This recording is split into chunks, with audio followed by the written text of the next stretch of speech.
Gold के chart में आज कौन से strong support and resistance level बार करना है और आज गोल्ड कौन से लेवल से ब्रेकआउट एंड ब्रेक डाउन कर सकता है। फिर से गोल्ड के चार्ट में आज एक इजी सा एनालाइज करेंगे। वरन के टाइम फ्रेम में कुछ स्ट्रॉन्ग लेवल्स मार्क करेंगे और 50 मिनट के टाइम फ्रेम में देखेंगे आज गोल्ड किस तरह प्राइस एक्शन बनाकर ब्रेकआउट एंड ब्रेक डाउन कर सकता है। लास्ट डे भी गोल्ड बहुत अच्छे एक स्ट्रॉन्ग सपोर्ट लेवल पे ट्रेड कर रहा था और सपोर्ट लेवल से ही मार्केट ने देखिए अप साइड में यहाँ से मूव किया है। लास्ट डे किस तरह हमने सपोर्ट लेवल मार किया था और सपोर्ट लेवल पे अगर हमें बाय करना था यहाँ से तो कैसे प्लान करना था, आइए वो भी मैं आपको दिखाता हूँ। दोस्तों प्रीवियस अगर आप देखेंगे तो एक ऐसा जोन हमने मार किया था जिसको मार्केट ने बहुत अच्छे से बार बार सपोर्ट एंड रेजिस्टेंस लिया था। मैंने आपको ये लेवल यहाँ पे मार करके दिखा था। एक बार मार्केट ने यहाँ सपोर्ट लिया, यहाँ रेजिस्टेंस लिया और अगेन यहाँ सपोर्ट लिया, तो हमने इसी जोन को आगे के लिए एक्सटेंड कर दिया कुछ इस तरीके से। अब देखेंगे आप यहाँ पे मार्केट ने क्या किया। लास्ट डे सपोर्ट लेवल पे मार्केट ने एक रिवर्सल पैटर्न बनाया है। जैसे हमने सपोर्ट जो मार किया है इसी लेवल पर आपको एक inverted head and shoulder pattern बनता हुआ दिखाई देगा। ये लेफ्ट शोल्डर, यहाँ पे ये हेड और ये right shoulder, proper head and shoulder pattern बनाकर ही मार्केट ऊपर गया है। तो हमें कंफर्मेशन कैसे लेना था,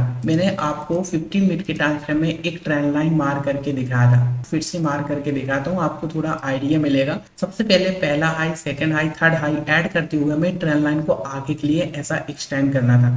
अब देखो यहाँ पे क्या हुआ है, गौर से अगर हम देखेंगे ये ट्रेंड लाइन पे जब जब भी मार्केट आ रहा है रिजेक्शन लेके नीचे आ रहा है। सपोर्ट लेवल पे मार्केट ने एक last day bullish engulfing candle बना था और इसके बाद यहाँ पे देखो एक रेड कैंडल भी बनाया। हमारा व्यू था अगर ये लेवल ब्रेक डाउन करता है तो ये डाउन साइड में भी मूव कर सकता है, बट यहाँ पे क्या हुआ, मार्केट सस्टेन नहीं कर पाया। इतना अच्छा रेड कैंडल बनाने के बाद भी मार्केट कंटिन्यू नहीं कर पाया और सीधा देखो यहाँ से ट्रेंड लाइन का ब्रेकआउट हुआ। यही ट्रेंड लाइन हमें अपसाइड में कंफर्मेशन के लिए हेल्प करने वाली थी। देखो यहाँ से ब्रेकआउट हुआ और रीटेस्ट हुआ, इसके बाद देखो सीधा मार्केट मूव किया है अपसाइड में। टारगेट क्या प्लान किया था, टारगेट यहाँ पे ट्रेंड लाइन का वेव का रेजिस्टेंस लेवल यहाँ से प्लान किया था और देखो वन गो में यहाँ पे टारगेट मिला है। जैसे ही ब्रेकआउट और रीटेस्ट के बाद सीधा मूव अपसाइड में दिया है। तो ये देखा आपने लास्ट डे का एनालाइज, बहुत सिंपल सा था। बात करते हैं आज कैसे एनालाइज कर सकते हैं। तो देखिए बहुत इजी सा एनालाइज आज भी हम करने वाले हैं। पहले हमें एक रेजिस्टेंस लेवल मार्क करना होगा। कौन सा रेजिस्टेंस मार्क करेंगे, वनर के टाइम फ्रेम में ऐसा जोन जिसको मार्केट ने प्रीवियस बहुत अच्छे से बार बार रेजिस्टेंस एंड सपोर्ट लिया।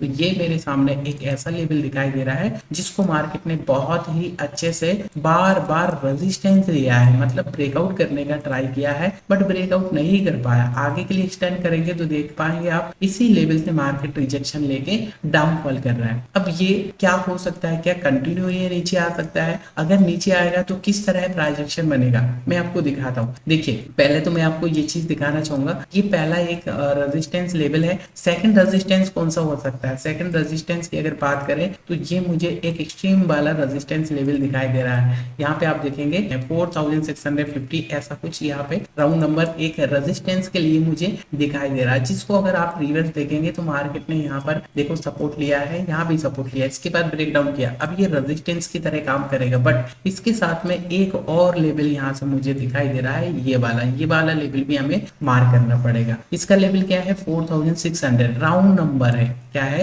ये राउंड नंबर है, बहुत अच्छा सा एक राउंड नंबर हमें दिखाई दे रहा है। तो दोनों ही लेवल्स बहुत अच्छे हैं, पहला ये रेजिस्टेंस और दूसरा ये रेजिस्टेंस, राइट। अब ये अगर अपसाइड में जाना है तो कैसे प्राइस एक्शन बनाएगा, आइए 15 मिनट के टाइम फ्रेम में समझते हैं ये कितना नीचे आ सकता है। दोस्तों यहाँ पे मुझे एक सपोर्ट लेवल दिखाई दे रहा है, मैं प्रॉपर यहाँ से आपके सामने मार्क करके दिखाऊं। ये सपोर्ट ऐसा मार्क हो जाएगा। ये वाला सपोर्ट मैंने क्यों मार्क किया है, क्योंकि इस लेवल को प्राइस ने एक बार रेजिस्टेंस लेकर रिजेक्शन किया, सेकेंड टाइम यहाँ पर रेजिस्टेंस लिया, फिर रिजेक्शन किया, ब्रेकआउट करने का ट्राई किया, ब्रेकआउट नहीं कर पाया, लेकिन यहाँ से फाइनली ब्रेकआउट किया एक बड़ी सी बुलिश कैंडल के साथ। और देखो रेजिस्टेंस लेवल से अभी आ रहा है सर रिजेक्शन। अब ये कितना रिजेक्शन आ सकता है, तो ये सपोर्ट लेवल तक आ सकता है सर। ये सपोर्ट लेवल पे यहाँ अगेन फिर सपोर्ट लेकर ये ऊपर जाता है और अगेन ये रेजिस्टेंस को ब्रेकआउट करता है, तो चांसेस है कि ये ऑफ साइड में निकल जाएगा, ठीक है, क्योंकि प्राइस एक्शन भी यहाँ पे बुलिश बनेगा। कैसे बुलिश बनेगा प्राइस एक्शन, देखो मार्केट का स्ट्रक्चर यहाँ पे आप देखेंगे सपोर्ट लेवल से जैसे ही मार्केट ने साइड में मूव करना स्टार्ट किया, ये कुछ ऐसा हायर लो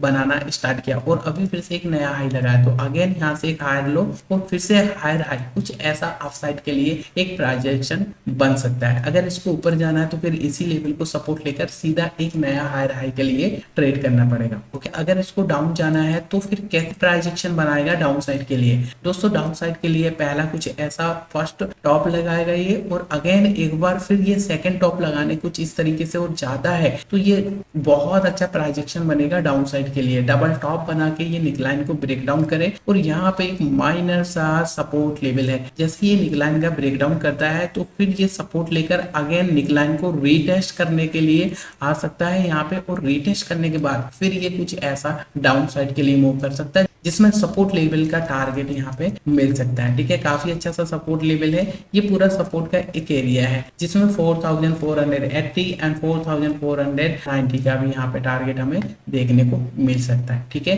तो ऐसा कुछ यहाँ पे डाउन साइड के लिए अगर प्राइस एक्शन बनता है, डबल टॉप बनता है, तो बहुत अच्छा एक डाउन साइड में टारगेट मिल सकता है। सेकंड सिनेरियो, अगर यहाँ से इसमें बहुत ज्यादा स्ट्रेंथ है तो क्या करेगा, ये सपोर्ट लेवल को ब्रेक डाउन करेगा दोस्तों, और ब्रेक डाउन करने के बाद ये हल्का सा पुल बैक के लिए जाएगा, मतलब रीटेस्ट करने जाएगा, और रीटेस्ट करने के बाद फिर कुछ इस तरीके से गिरता है तो भी एक डाउन साइड का सेटअप यहाँ पे देखने को मिल सकता है। तो इस तरीके से गोल्ड के चार्ट में आज हम एक सिंपल इजी टेक्निकल एनालाइज कर सकते हैं दोस्तों 1 आवर के टाइम फ्रेम और 15 मिनट के टाइम फ्रेम में। वीडियो अगर आपको पसंद आई है प्लीज लाइक करिएगा दोस्तों, चैनल पे आप नए हैं सब्सक्राइब कर लीजिएगा। मिलते हैं आपको एक और नई ऐसी नेक्स्ट एनालिसिस वीडियो में, तब तक के लिए नमस्कार।